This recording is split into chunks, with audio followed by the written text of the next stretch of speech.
This weekend, San Juan Island National Historic Park held its annual Living History event for the Pig War. It started back 163 years ago, but not everybody's heard of it. Fox 13 photojournalist Frank Koumaros takes us there. We had an American squatter.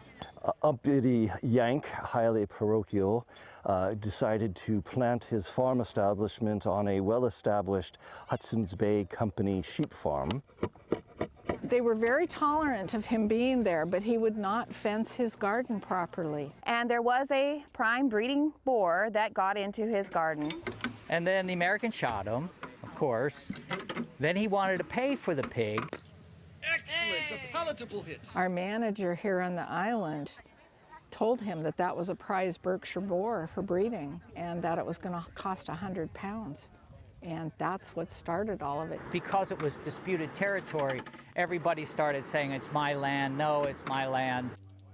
And we got 7 again. They act like they're the only ones on the island. The British were going to arrest them, and then Pickett came from, Bellingham, and they brought thousands of men from ships here, the British.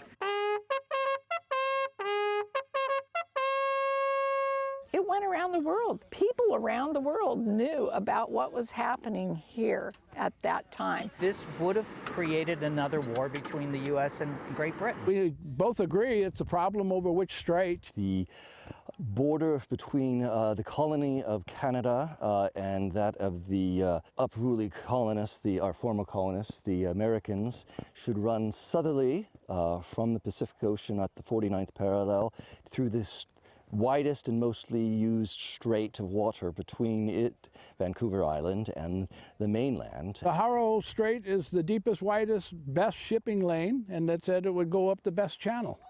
End of story. They did say the main channel through the islands, which clearly is south of the island, so this is British property. Drawing lines in the sand, as it were. Well, why can't they share?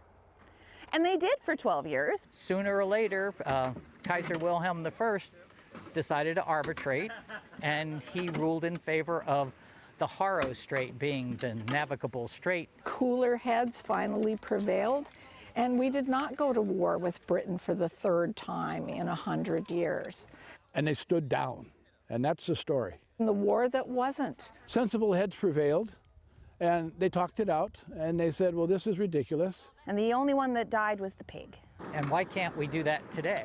That makes it the greatest war, because it was handled peaceably. People talked. The groups of reenactors who come here have a lot of fun. This is one of the few national parks that actually flies the Union Jack. They have more stuff over there. There are British reenactors, and we got the blacksmith there. And We love the national park system. We're the guardians of the stories of those of us who've gone before. And if we don't share them, they get lost. That was Frank Koumaros reporting. This year marks 150 years since the United States and Great Britain settled ownership of the San Juan Islands.